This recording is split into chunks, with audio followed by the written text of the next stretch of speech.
All my dears, మా ప్రియమైన మిత్రులకి మంజంపులి ఈరోజు ఒక మూడో వీడియోలో తెలియజేస్తున్నారు. ఇలా భూమి కొనేటప్పుడు మీరు ఎవరిని సలహా అడగకండి.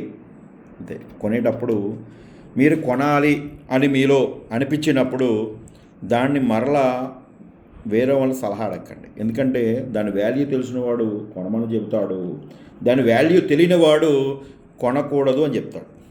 మరి ఎందుకు చెప్తాడు? మీరు భూమి కొన్న తర్వాత మీ దగ్గర డబ్బులన్నీ అయిపోయినాయి అనుకోండి, ఆడికి అప్పు ఎవరుగా డబ్బులు ఉండవు కదా, ఆడు అప్పు కోసం తిరుగుతూ ఉంటాడు.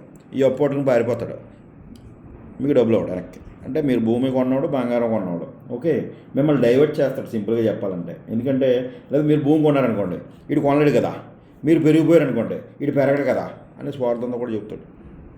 ఓకే, రెండో ఆప్షన్.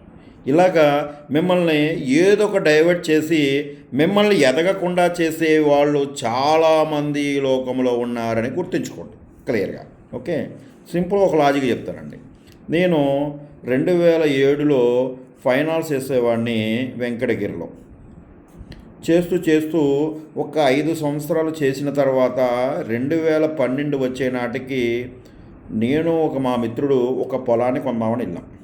చూడండి, అప్పట్లో ఎకరం 3 లక్షలు. ఎంత? 2012లో ఎకరం 3 లక్షలు. ఒకే బిట్టు 15 ఎకరాలు వచ్చిందండి, అంటే 45 లక్షలు. సరే, ఒకరే కొనలేము కాబట్టి ఇద్దరం కలిపి కొందామని అనుకున్నాం. ఓకే, మేము ఒక అతన్ని అక్కడ అడిగాం, ఇక్కడ ఎలా ఉంటుంది వాల్యూ, కొనుక్కోవచ్చా లేదని. అతను ఏమన్నాడంటే, ఎందుకు సార్ అంత రేటు, కొనకండి, ఎందుకు వేస్ట్, మీరు ఎక్కడి నుంచో వచ్చి ఇక్కడ ఎన్ని చేయాలి, ఎన్ని చేయగలరా అని అడిగాడు. సరే, ఇది నిజమేనేమో అని చెప్పి ఈ మొత్తం మీద ఈ పొలం కొనలేదు, ఏమి కొనకుండా ఈ డబ్బు అటు ఇటు వెళ్ళిపోయింది. ఓకే, అయిపోయింది. తర్వాత 2012 తర్వాత 2015లో వెంకటగిరి దగ్గరలో మన్నవరం ప్రాజెక్ట్ అనేది వచ్చింది. వచ్చిన తర్వాత ఎకరం 70 లక్షలు అయింది.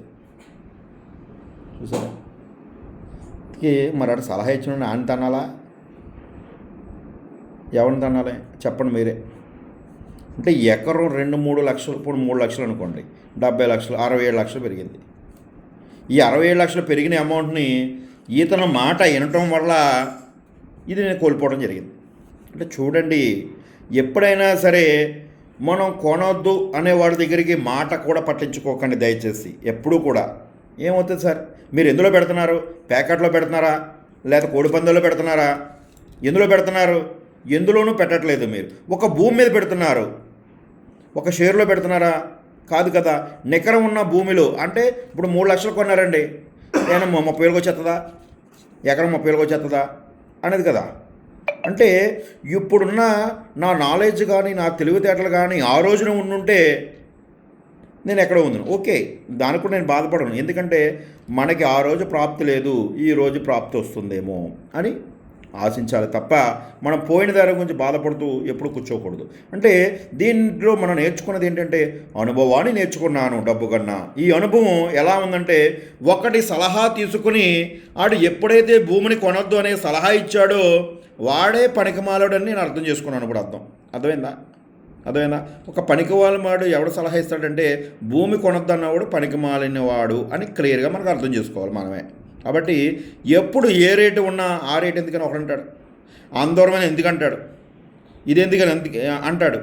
ఈ మాటలు వినటం వల్ల మనం మన ఇన్వెస్ట్మెంట్ని డైవర్ట్ చేసుకుంటూ పోయి మనకు వచ్చే ఇన్కమ్ని పోగొట్టుకుంటూ ఉంటాం జనరల్గా. కాబట్టి ఎప్పుడూ కూడా మనం కొనేదానికి ఆలోచించకండి, వడ్డీ కట్టకండి. కొంతమంది వడ్డీ కడతారు. ఈ మధ్యకాలంలో నన్ను, సార్ నేను ఇన్వెస్ట్మెంట్ పెట్టాను కదా, నాకు ఎంత వడ్డీ వచ్చింది సార్ అంటాడు, లేదా ఒకటి నాకు వడ్డీ రాలేదంటాడు. అసలు ఏంటి సార్, అసలు దేనికి పెట్టారు సార్, మీరు దేనికి పెట్టారు? నాకు వడ్డీకి ఇచ్చారా? నా దగ్గర డిపాజిట్ చేశారా?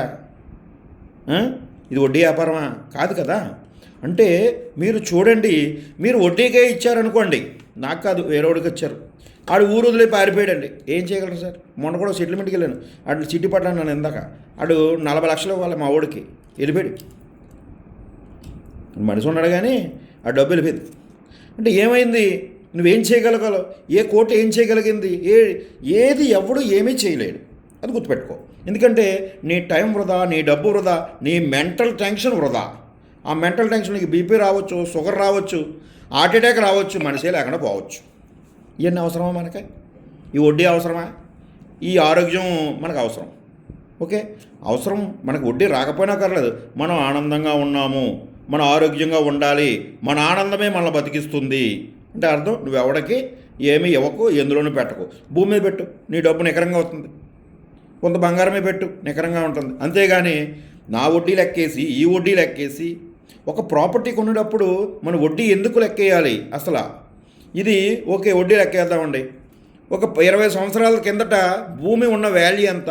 ఈ 20 సంవత్సరాలు 2026 సంవత్సరంలో ఈ వాల్యూ ఎంత చెప్పగలరు ఎవరన్నా? అంటే ఏ వడ్డీ పెరిగింది? 20 సంవత్సరాల కిందట మొన్న ఒక పాలసీ చేసాడు, ఎవడో వచ్చాడు నా దగ్గరికి, ఆడు 42,000 కట్టాడు, ఇప్పుడు 50,000 వచ్చింది అడిగి. అంటే ఏ వడ్డీ అయింది సార్? అంటే 8,000 అయింది. మరి అప్పుడు 20 సంవత్సరాలు కొన్న ఈ ల్యాండ్స్ ఎంత ఉన్నాయి? ఈ 20 సంవత్సరాల కిందట భూమి వాల్యూ ఎంత ఉంది? ఈ బంగారం వాల్యూ ఎంత ఉంది? చెప్పండి సార్. మీరు వడ్డీకిత్తాడు ఉన్నాడా పోయాడా? కరోనాకి ఎంతమంది పోయారు? అది చెప్పండి సార్. నాకు చెప్పలేరు. ఎందుకంటే మీకు వడ్డీ కనపడుతుంది, ఇన్స్టెంట్ మనీని కోరుకుంటున్నారు మీరు. స్థిరస్థాయిగా ఉండే భూమిని మాత్రం మీరు ఎప్పుడూ మీరు చూడట్లేదు.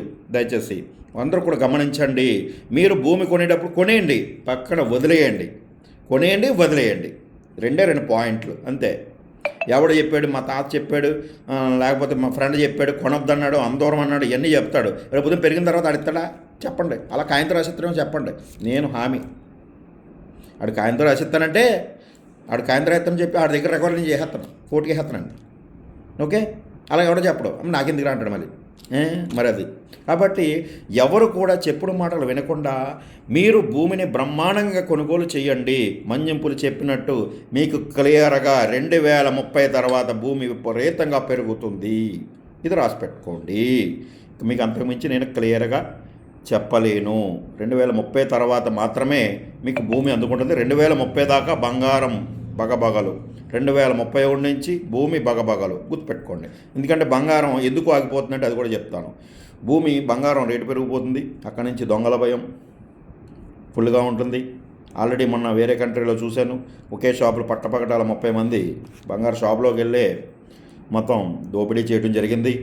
మరి రానున్న రోజుల్లో బంగారం చాలా జాగ్రత్తగా ఉండాలి. కాబట్టి వీరబ్రహ్మం గారు చెప్పినట్టు బంగారం కొనుగోలు చేయలేమని ఆయనే చెప్పాడు. దొరకదు కూడా, వాస్తవం 100%. Okay, thank you so much all my dears.